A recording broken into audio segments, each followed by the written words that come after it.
So, hello everybody. Hi, welcome to the ABOO Friday lunchtime learning session. And today I have the wonderful KAT BYLES with me. And KAT is the creator and owner of True Business with Heart.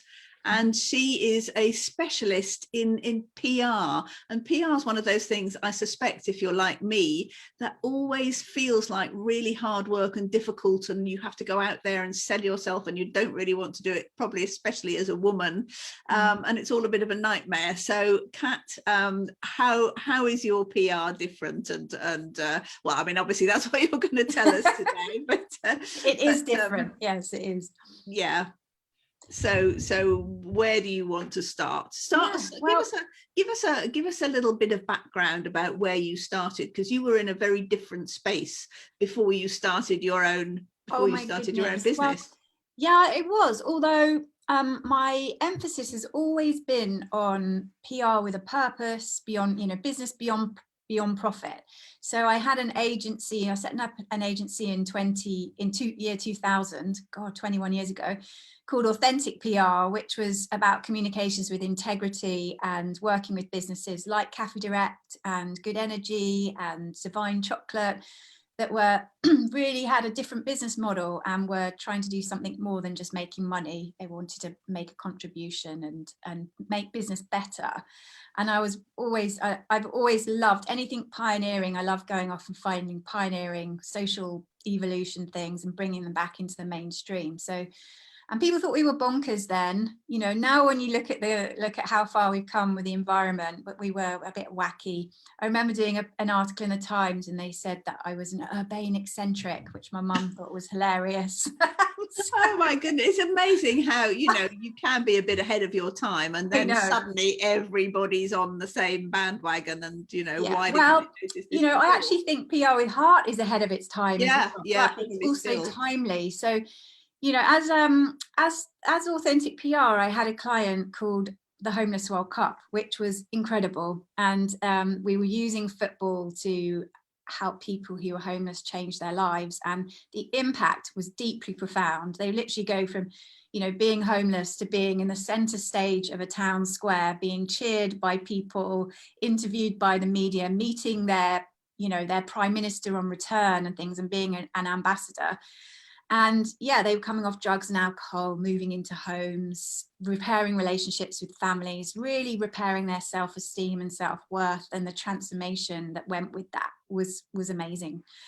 And I loved it. And our partners were Nike and UEFA, and I would hang out for 3 days with Eric Cantona in Denmark, and making films at Sundance with Colin Farrell, and going to Tribeca Film Festival in New York. It was amazing, absolutely amazing. And then I burnt out, and it was that was a real pivotal piece in the journey of burning out. And I see a lot of women doing that, because we never ask, and we never ask, what do you need to be able to succeed to do this? What are your needs? We don't start there first, and that's where we need to start, with that inner connection. So, following my own intuition and heart, I ended up in Antigua for what I thought was a holiday that ended up being basically restoring my wellness. And my intuition said I had to go back there, so I did. I followed it, and I spent a month there walking barefoot on the sand,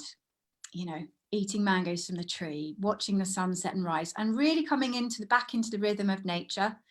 And then that started to feed me with inspiration, like the wellness flooded my system, and then the life force, then came the inspiration for this way of doing business, which so I'll share with you a little bit about what PR with Heart is, basically. Yes, please do. I just to interrupt you. It says, sounds amazing, KAT, as it does.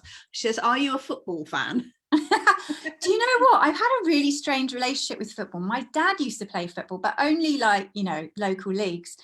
But really magical things happened to me around, or used to, I've kind of stopped that now, around football. So I remember being at school, and the whole Liverpool football team came and played on our school pitch while they were preparing for a match in Wembley. Can you imagine that now? I mean, they just wouldn't happen. No. So and then when I was in Barcelona, I had some friends and they used to get me into the new camp every week that Barcelona played, which is incredible. I mean, it's, you know, so I was a regular at the new camp in Barcelona. And so all of this magic happens around football, used to for me. And so, yeah, I loved it.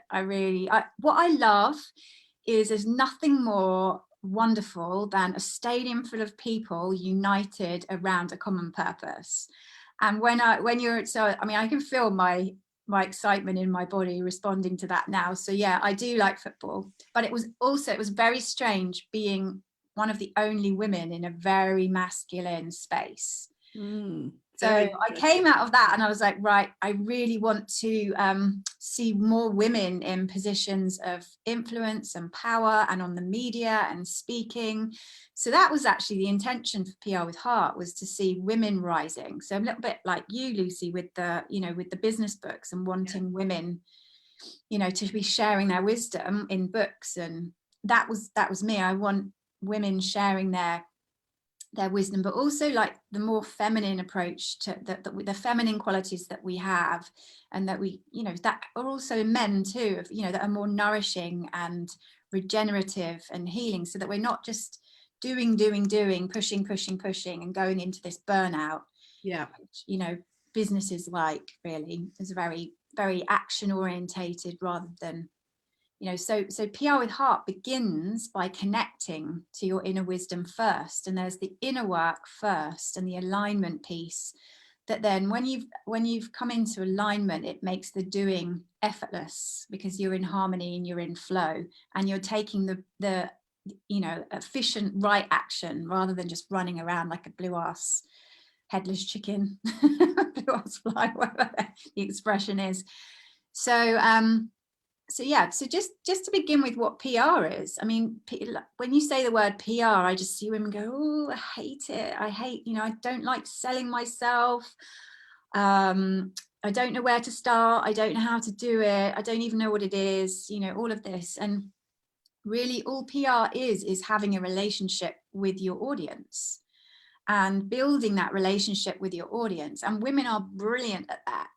You know, we're brilliant at relationship building and, you know, true natural engagement with people and all of those, you know, soft skills, which I think actually are the superpowers. And so, yeah, just think of that. You have your book and you want to build a relationship with the audience of that book.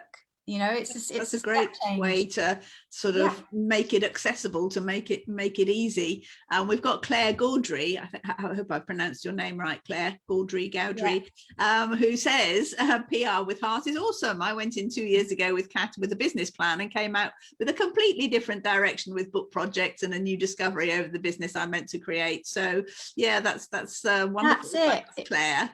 Yeah, because Claire's amazing. She's got she just created a beautiful B&B and retreat space in Cornwall, and was kind of seeing that very separate, but obviously it's a key part of her, you know, she wants to hold writing retreats for women and for women to have that space to write.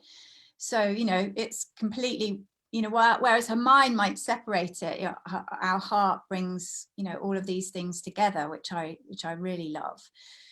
So yeah, so if you begin with that place of listening within, and then you get very clear on your, like these 5 keys, which I work with, which I just love, because it simplifies everything. And when you're in alignment with these 5 keys, you know exactly who you are, what you're doing, why, where you're showing up, what you're saying, and it's, you know, and you can relax. And so the first one of those is your purpose. And being really clear about the purpose of your book, because it's one thing to go out and say, oh, I've written a book, and, you know, unless you've got a super high profile already, people will be like, so what? So, you know, if you're really clear that this book is, so the book that I've just written, so I'm moving into this phase myself, the book that I've just written is to create your true business. So the business that's within you that wants to be expressed. And that's the purpose of the book, for you to discover who you are and what your true business is, and to create that. So if you get very clear on the purpose, I worked with an author, Simon Hass, who was a yoga philosopher, and he had a book which was for you to make decisions from your higher nature. So if you get very, very clear, this is a book to, you know, XYZ, and focus on that then people know instantly whether they want it or not. It's amazing how many people sort of hide the purpose, you know, right down here and, you know, out of the way, rather than just being upfront about it. This is what the book's purpose is this. And then you're like, oh yeah, I'd love that. Or Stephanie, who was in our ABOO group, yeah, you know, she's got a really clear purpose for her book, which is rent to rent, and it shows you how to do it and how to make money from it. And it's like, boom, and you can know then, oh yeah, that's interesting or not, that's a book for me or not. So getting really clear on the purpose, then being very clear on who the book is for, so who you're speaking to. And this really unlocks things for people as well. When I first started doing True Business, I was only working with women. And when I went within and started listening to my own heart's wisdom, the book is for men and women. And I was like, men? You know, I actually saw 3 men, 3 male, you know, and I was like, wow, okay, I'm working with men now. And, you know, that can be a common response for people. And I remember working with one woman, and she believed that her audience was like hospital management. And she wasn't getting anywhere with them. And so she was getting frustrated and upset and thinking that she was, you know, like feeling that rejection that you can feel. No one wants this, no one cares, and like really doing the poor me thing, going into the, you know, all of that, which we all can do. And her heart just shared with her, your audience is nurses. Speak directly to nurses, not the middle management who are making decisions, directly to nurses. So when she started doing that, it all became about soul medicine for nurses, and she designed workshops and wrote to nurses directly, and the response was amazing. Suddenly she's ignited again, they're ignited, and the, you know, and that flow is happening. So being really clear on who your audience truly is, rather than who you think it will be to get what you want. Yeah. And speaking directly to that audience is profound. So I another mistake I made was thinking, oh, this is a business book, it's for business entrepreneurs and so on. And I wasn't very inspired by that. And then it was only when I started having conversations by accident with a creative couple, one who was a musician and one who was a designer, who'd both been hurt by business and the way business is normally done. And we started saying, you know, business needs more of this and this. And I was like, oh, this is my audience. These are the people I love and care about. You know, these creative people with heart that want to contribute and who care. And it's more about than just money. And then I was like back in the flow. I'll step up every day, all day for those people and put my own fears aside if I know that, you know, I really am committed to that audience. So who is your audience really? And are you committed to them? And, you know, what do you love about them? What do you want for them?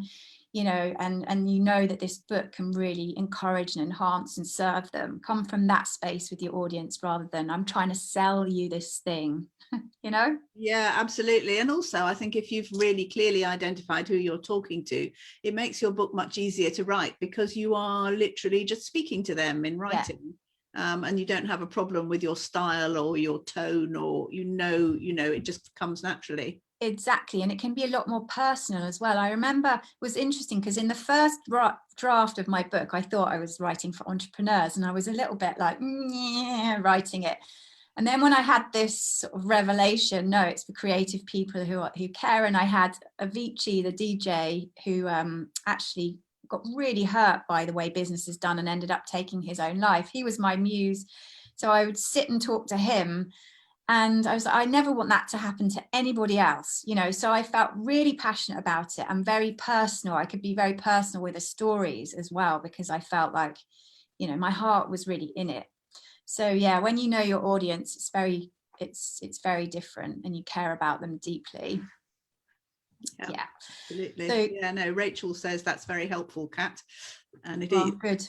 Yeah, so these 5 keys are really powerful before you start writing your book and when you start talking to the audience when the book is done. Indeed. So sometimes, you know, I've actually worked with authors who are, you know, on their second or third book, and they get lined up first, and then, you know, then they're very clear. But whenever I'm working with anyone sharing my book, these 5 keys are really, really key. So the third one is your message. What do you want to say to this audience that you care so deeply about? And what's the key message of the book as well? And I find that this is really your heart has one message almost that it wants to stand for. And when you share that, it speaks directly to the heart of your audience. There's no manipulation. There's no, what do I need to say to make them want this, to get this book? There's no, it's just honest and real and true. I'm part of a group at the moment, and the guy is a super marketer, and he builds up all this desire and I've got to have this, and all this horrible energy that makes you like almost desperate, because there's only 100 places and 300 people, 300,000 people want it. And that horrible manipulative energy, I think we're just sort of over being manipulated. Yeah, absolutely. That kind of scarcity mentality. It's not pleasant. It's really not pleasant to be part of it. And so, I find repelling now. I have to step out of those spaces. Whereas if you speak your honest, true heart's message to your audience, and they know that it's coming from your heart, that it's authentic, it's real. And also it breaks through all the noise as well, all of the noise that's going on. So, my message, for example, just to give you an example, is to follow and listen to your heart. And when I first had that as a message, I was like, oh, my ego reacted. Oh, that's very cliched. That's a bumper sticker. Can't it be more profound? All of that. But actually, you find that your message is for you as well. Your heart's message is often for you. So when I listened to that myself and went on this profound journey of following my heart in business with PR and with helping people with their businesses as well, it just changed. The transformation is incredible. It opens up a whole new world of possibilities.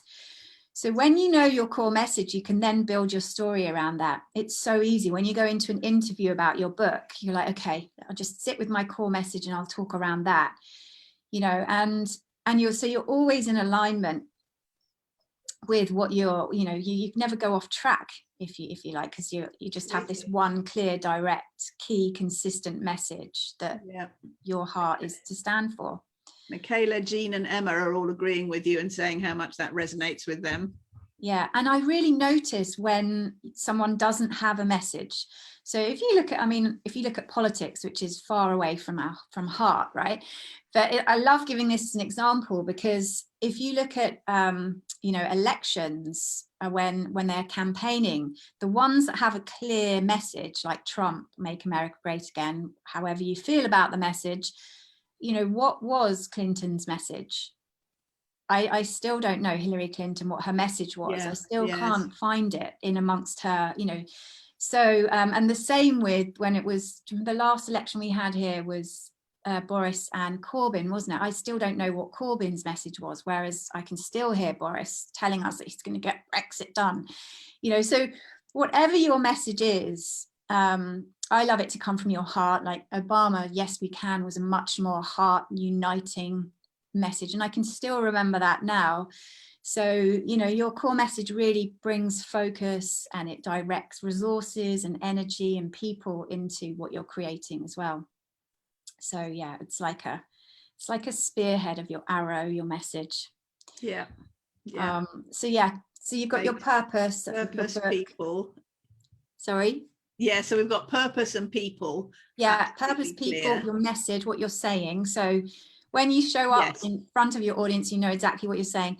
Then the fourth one, I just think, this is the one that I'm starting to really get into a groove around myself, is your channel. Where are you showing up to meet your audience? Now, the mistake I think a lot of people make is we think that we have to be on every social media, Facebook, Twitter, and YouTube, and oh God, there's all these TikTok now, and and you could spend your whole day just creating content for social media, but then you've got to speak as well. You've got to speak on the stage, and you've got to do a media campaign, and probably should do a book tour. Maybe you need to make some videos, And then you're just like, oh my God, you know, oh, and there's LinkedIn, we've forgotten about that. So you're scattered all over the place. And a client gave me this feedback. She said, you seem to pop up here and pop up over there, there. I was like, yeah, that's what I do, because I think my mind thinks I've got to be everywhere, especially as a global comms director. I used to have a team of people and a budget of 20 grand, you know, a month that you could do amazing things with. You know, we can't do that. We're one person. So again, listening to your heart, connecting and asking the best channel for you to show up, and going with that, showing up there consistently in one place and building relationships in that place. Over time, you obviously have a consistent presence. You start to get to know people in that space. So, you know, I like some of the authors, they're just a couple, I think it's Maeve Binchy and J.K. Rowling, only on Twitter. And you know that if you want to speak to them, you know, you go to Twitter, or if you want to hear what they've got to say, you go to Twitter. My channel is these, you know, I love showing up in workshops and being with women, so you know, you can engage and share and so on. And so that's where I you know, make sure that I show up in workshops. You know, others might be building a YouTube channel, so just show up on YouTube and consistently do your weekly YouTubes and just take the pressure off everything else. And then the overwhelm goes, you're showing up, you know, with a clear purpose, knowing exactly who you're talking to, what you're saying in one place, and really building relationships there, not worrying about anything else. That's when it starts to get powerful. That's when I start to see the difference and real relationships get made. That makes so much sense, because I think a lot of people, and I certainly have at times, felt like, oh God, I've got to be here, I've got to be on Instagram, I've got to do Twitter, I've got to repeat everything on Facebook and LinkedIn. And it's just, and then that's when you kind of give up completely, because you just can't bear the pressure and the overwhelm. So just picking your channel is such a great advice. There's so many channels now. There's radio, podcasts, you know, speaking on the stage, speaking on online conferences, you know, I mean, and what you end up doing is not being brilliant at anything, you know, whereas if you just master showing up on you know, online for online conferences, and you know, you can then do much more research into what are the key ones and who are the relationships I need to build, and you know, and it just becomes more fun rather than just scattering and splattering. So yeah, much more focused and fun. And then the fifth key is one of my favorites for women, because it's about your power. And what you find is that whenever you go, well, what I experience and what I see a lot, not always maybe, is that when you're about to become visible or to grow your audience, it can often be a real trigger. And so you think, oh, I can't do that, or I'm nervous, or I'm an introvert, or, you know, lots of writers are introverts. And so then asking them to go and stand on a stage, they're like, I don't want to do that. I just want to write my books or whatever. And so that, you know, all of those messages that come, those unconscious beliefs that we have that can stop us from being powerfully visible and sharing our message. Like one of my old favorites was, if I'm visible, if I shine, I'm shamed and humiliated publicly. And it comes from a young incident as a kid. You know, I won a fancy dress competition, and one of the mums attacked me for winning and said her daughter should have won. Ooh. And so it was terrifying as this 5-year-old that was just playing a game at, you know, and had won and was suddenly in the spotlight, and then this adult aggressively telling her she'd done something wrong. So I don't want to be in the spotlight. Yeah, no, that's, because I'm frightened of it. Yeah. And so working with those unconscious limitations to you being a powerful spokesperson, and really coming in, like, so letting go of, you know, what happened when you were 5, and coming into you as an adult now, as a grown woman with all of this wisdom and expertise and experience to share, and creating new experiences of being visible in your true power. So now I have a power statement that I say to myself, you know, when I show up and shine, I give others permission to shine, more wisdom, more women in the world. And that inspires me, and I'd much rather have that outcome than being. Yeah, absolutely. No, that's great. I mean, Willorna says, I am an extrovert, but I'm shy when it comes to being very visible. I'm not good at promoting and selling myself. But you're absolutely right. If you put the emphasis on what you're giving, then it doesn't feel like self-promotion. Yeah, she goes on to say, I don't want to be in the spotlight, but I do have a story to tell. Why is that? Maybe because I used to be very insecure, probably, you know, childhood stuff like you. There'll be a story that you've made up, and I quite like unpicking those, and we do a powerful exercise where you go back to that younger self and you talk to that younger self and say, how are you feeling, you know, and what do you need, and what is it that you really desire, and so that part of you is seen and heard, and you're not fighting against it. You kind of bring it in and give it, you know, a loving hug, and then, you know, we connect with your future self, who's very much has that handled. So bringing those elements of yourself in. But exactly what you said there, Lucy, it's about putting those fears aside and knowing almost that you are showing up for the people that you care about, and you know, you understand them, you care about them, and you have something that can really support and serve them. And that, you know, and just letting go of the reactions, that's none of your business. All you're there to do is to show up and share what your message, share your story, and let the rest is none of your business. It's, you know, that's up to the universe, or, you know, God, or whatever word you want to give it. And so when you work like that, you can put those things aside. But I also really like anchoring in your true power. Like, you know, if you've had that experience, there'll be, you know, some compassion in there that wants to come out around that as well, and some kindness and some empathy and some powerful engagement with others, and you know, and the power is in that vulnerability, and speaking from that place is that it creates connection, and so that for me is a powerful place to share. So I love seeing women get to their true power, owning that vulnerability, and then speaking through it and directly to their audience. I think that's the power. That's the power piece.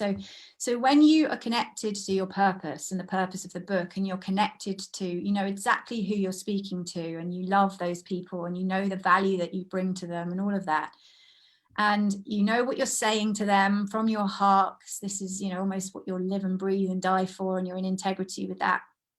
And then you know where you're showing up, and that's, you know, consistent and clear, and you're not all over the place, and you show up in your power. This is a really simple, effective way. You don't need big strategies. You just need this really simple alignment. And I find that, especially, you know, when you're one person, you know, sharing your book with others, that's just a delight to be in that space, and it becomes fun, it becomes an adventure. Like, there's an author I like called Tosha Silver. She's written a book called It's Not Your Money, and she was, you know, going into that, how do I get this to an audience, you know, that panic. I've poured all this time and energy, and I need it to work, and rah-de-rah. And like, when she went into her heart, she heard that the book is about the divine, that the divine would find these places for her. So she was like, huh? And but it did. Someone loved the book and decided to gift the book to every person in their wedding, for example. I mean, wow. You wouldn't come up with a strategy, I'm going to sell this to wedding planners, would you? It's about money. And so all of these magical, like, you know, ways of distributing her book came up. I love the Celestine Prophecy, the way that he got the book out as well. He just went into every single bookshop in his area and gave a copy of the book to the bookshop owner to sell and to share. And if anyone was in the bookshop as well at the time, he considered that to be, you know, synergy and serendipity. So he'd give them a book. And that's how James Redfield built the audience. Really? I never knew that. I've never heard that story. Oh, it's brilliant. And then that was the biggest selling book of 1995. Yeah, it's huge. Yeah. Absolutely massive. And so, you know, trust your own way of you know, reaching your audience as well. It doesn't have to follow a formulaic pattern that other people have been successful with. Just because it's worked for them doesn't mean it will work for you. I like to listen to your own heart and where you're truly meant to show up with the book, and that works best every single time. And it's what will bring you fulfillment as well, and a bit of the magic that goes with it, because you know you're in the creative flow. You've listened to your own heart's wisdom, which is where your books come from, ideally, right, as well. And then, you know, the way that you share that is from your heart's wisdom as well. So yeah, it's a different strategy that is a lot less struggle, a lot more fun. Yes, because I think that often when you're kind of fighting to make something happen, A, it doesn't, B, it's extremely stressful, and C, you often kind of get the wrong outcomes. But if you just kind of open up, as you say, listen to your heart, things sort of fall into place. But it is scary to do that, isn't it? It is scary not to go down that sort of route of saying, oh, I need to have a plan, I need to do it this way, this is what people are telling me to do, you know, this is how someone else did it. It's scary to kind of just to trust your own heart's wisdom. It is, because we're not taught to. And I just had a woman in one of my groups who was a planner for one of the biggest advertising agencies. And she's actually finding letting go of planning and knowing in every single flipping step really liberating. She's like, whoa, you know. So wonderful. That's the other end. You know, it can be really frightening, especially, you know, if you feel vulnerable about sharing it and you poured your heart into it. And what I would say is just be kind and gentle to yourself as well. Like, don't just throw it out there then and feel the fear and do it anyway. Listen, okay, what do I need? And what do I need? Like, do some soothing so that you're doing that, you're sharing it from a powerful place as well. And then that's so much better. And if it is a struggle, why isn't this working? Sit and say, okay, this isn't working. Show me the way. You know, this is what I would love. I love to see the book in the hands of the people that it's really here for, serving, showing, you know, giving them inspiration and freedom and liberation, or whatever your book's there for. And listen to the next step, and then take that step. And that's the fun part. It's kind of like see it as an adventure rather than as a traumatic experience.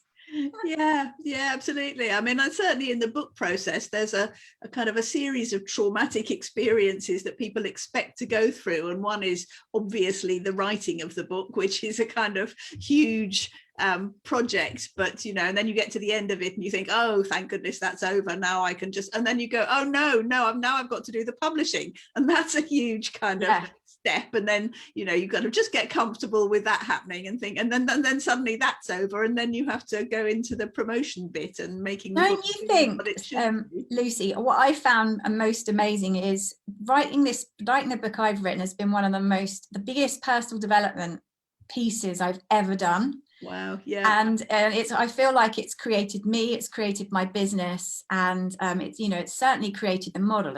It was what I used to kind of articulate what true business is, and the model and how it works, and, you know, and the stages that you go through and so on. And now I'm in the publisher phase now, and my intuition telling me one thing, my heart's going, oh, just get on with it, and my head's going, just get on with it. And then I'm kind of looking forward to the PR piece, because you know, but that should be the easy bit for you. Why you say that? But actually, when it's for yourself, it's I'm going to get some people to help me do it, because I know that I, you know, have that a little bit of a blind spot as myself as a PR person. I can see for everyone else really clearly. I'm getting better at doing it for myself, and it's making me a lot more compassionate to everybody that is PRing on their own behalf. Like, was it Lorna that was saying earlier about her story and sharing that? I completely you know, related to that at the beginning. I thought, oh, people are going to think I'm crazy, you know, who wants to talk about heart in business? Nobody, you know, all of those things. Yeah, no, absolutely. No, so Anne has just agreed that writing the book helped me be more clear even about my message and my own abilities. And Emma says that I agree, writing is integral to personal development, especially if aligned to your heart, or so I've found. Michaela says, can't wait to see your book, Kat. I have to ask, how did you find the experience writing in the ABOO group? I loved it, actually, because do you remember I came in just before lockdown, March. Yeah, that's right. Yes. And literally we had all signed up for this, program, and I'd done a sort of first draft of the book, but it wasn't great. It was the shit first draft that it's called, or whatever it is. Yeah. But I wasn't getting on with it. And so what I loved was, now I know that when I work on my own, I need structures in place to support me to do that, or partnerships in place to support me to do that. And so I absolutely loved it. I loved being part of the group. I loved the other women and hearing how they were getting on. And there was a little bit of like, oh God, she's got on, I need to get on. A little bit of competition isn't a bad thing. A little bit, but in a good way, not in a, not in a nasty way. It's like, and because I found that everyone genuinely wants everyone's books and each person to succeed and likes each other. So yeah, I loved the ABOO process. I really enjoyed it, and I loved as well meeting women that I would never otherwise meet, and hearing about their lives and businesses and so on. And I'm sure that happens on your program too, Kat, that you bring people together who would never otherwise come together, know each other, know what each other was doing. So when's your next program? It's and you're right, I do love that, and I love the global element as well. So yeah, PR with Heart starts again on the 21st of June. Oh wow. And right. There's an early bird at the moment till the 31st of May, so it's 200 quid. It is an absolute flipping bargain. It is, yeah, absolutely. I mean, it's ridiculous. It is, but that's a total bargain. Yeah, it's ridiculous almost. Yeah, and it's for lifetime as well. And I don't know if it will be that price next year, but for now it feels really true to, especially while we're in this climate. And I did it intentionally so that women can have access to these tools and get really clear on those 5 keys. So we cover, your purpose, the people, the message, the channel, and power, one of those topics each week. And we meet on Thursdays, and you get the class on a Monday. You can work through at any time, and then we meet on Thursdays. And we have a great online space as well, where we come together, which is off social media, so it's just a clean, clear space for us, our own home, if you like. And yeah, I really love it. I love seeing, the impact of when women listen to their hearts and truly align with who they are and what they're here for, rather than the pressure that we put on ourselves of what we should be doing or what we think we should be doing. Just finding our own natural way. That's just amazing to see. So yeah, the next one, 21st of June. Oh, well, where can we find that, Kat? I'll put it we'll put it in the links, or yeah, do. It's katbyles.com, and then if you choose the PR with Heart, there's you can choose PR with Heart, True Business, which is in September, when True Business looks at your whole business, so your offering and the financial structure and all of that, whereas PR with Heart is very much about your visibility and your channel that you're showing up. Right. Okay. Well, let's put the 2 options in. So I mean, everybody's saying that sounds like an absolute bargain. £200, and it is. It says the value is 10 times that. From, I know she's talking from experience. So yeah, and what's great as well is if you it gives you the time to do it. So we have that 6 weeks. There's another one in January. So say you didn't quite, you feel like not quite confident about your channel, then come back in January and just really focus on that piece, and so you can spiral upwards with it, basically. And some people come in and create their PR plan each year. Yeah, no, that's fantastic. Michaela's just put your link in the comments for us. Thank you. That's great, thank you. And she says, wow, jazzy website, love it. Oh, thanks. That website's so old now. that I kind of feel like it needs to be redone. You know, when something starts to feel clunky to you, and things have moved on quite well, a lot. maybe your heart's telling you it's time for that. Yeah, I think so. I'm gonna do a whole rebrand, I think, around the True Business School, and because I'm really keen for this model of true business to be taken into schools so that young people can connect with who they are and what they're truly here for, and they can be witnessed in that as well, rather than being shoved off down a road to be Microsoft's, you know, marketing person, which is what we were all told we should be when I was younger. Or you know, if you're a dancer, being allowed to follow that path, rather, you know, not being allowed, but knowing that that's your true path to follow, rather than becoming an accountant or something, you know. Indeed. Yeah. Willorna's asking, do you have a podcast?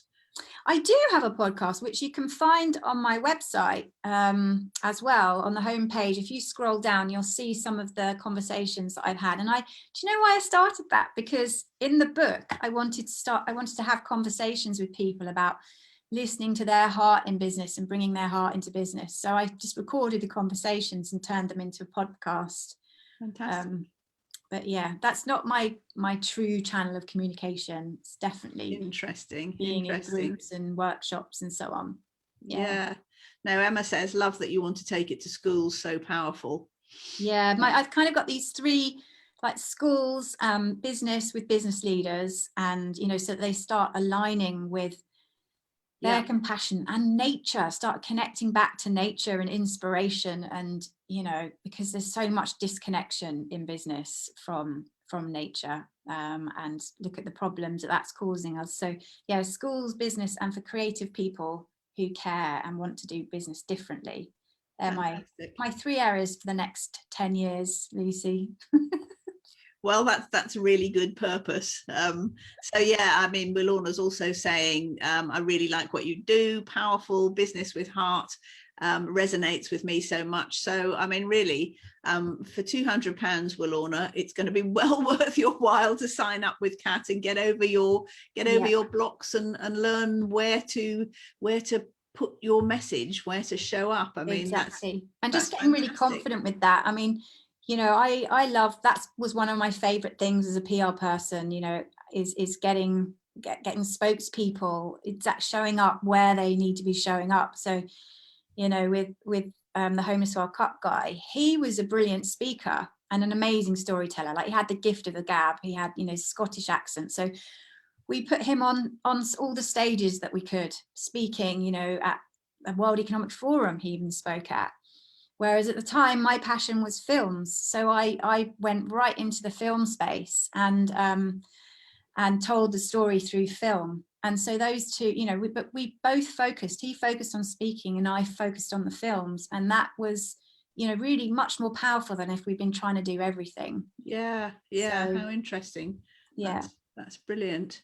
Yeah. So know where you want to show up, basically, and just show up there confidently, consistently. But yeah, I'd love to work with anybody in the ABOO group, basically, who has got desire to share their message and reach that audience. And maybe there's that desire and, you know, you can sense a bigger audience, but maybe there's a real frustration and sadness and just pissed off as well, you know, that you're not getting where you feel like you could be and making the difference that you could have. That those, you know, just come, we'll sort it out, basically, within 6 weeks. Fantastic. Yes. Oh, well, that's absolutely brilliant, KAT. Thank you so much for sharing so much with us today. I think it's been really moving for a lot of people. There's lots of comments talking about that and how powerful it is. So we'll definitely put Michaela's put your link in here. I'll put it at the top as well. We definitely but yeah, no, I totally really need more women with true voices and who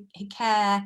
And, you know, speaking up, don't we, right now, and getting over our fears of doing that and making sure that we feel safe while we're doing that as well. And going for it, basically. And that's the other thing I love about working in groups, that I loved about ABOO, is when you do it as a group, and I love about PR with Heart too, It's so much easier to do it as a group than it is on your own, for me. And you also find in groups, I mean, speaking as a mentor, like you're a mentor, that other people bring so much to the group, you know, that you can possibly have on your own. It's the kind of power and the energy of the group is amplified massively. Fantastic place to be in. And the other thing that I love too is that, you know, when I get to know people in the group, it's like, you know, if an opportunity comes up, it's like, oh, here you go. So, you know, one of the women, she's just been in Psychology's magazine this month purely because someone I know at Psychology's was looking for something and I could connect them because they're in the psych circle and I know her story, and she was amazing. She was a plant-based chef, again, afraid of being visible. Her channel, bizarrely, was Facebook Lives. So she showed up doing Facebook Lives, sharing how plant-based food is more compassionate for you and the world. And then 6 months later, there she is chefing for the Black Eyed Peas in one of their retreats. Oh, wow. I mean, wonderful. Unbelievable. And they wrote her such a beautiful letter about how she put so much love and compassion into the food. Gosh. And that helped them with their creativity. And that was because she just, you know, chose to show up. And, you know, if you don't show up, you can't, people can't see you. Don't want to end up full of regrets for just not having taken that step. But look at the magic that can happen. Yeah, exactly. But you'll never know if you don't just take it. Yeah, a whole new world. That's absolutely brilliant. Thank you so much for this session. I have really enjoyed it and found it really energizing and inspiring as well. And I can see that lots of other people have too. So thanks very much indeed. And thank you for championing all of ours as well. Really appreciate it very much. It's great. It's such a pleasure. Okay, thank you so much everyone for listening, for being here, for listening again if you're listening to the recording, and I'll see you next week. Thank you so much, Kat Byles. Thank you. Bye.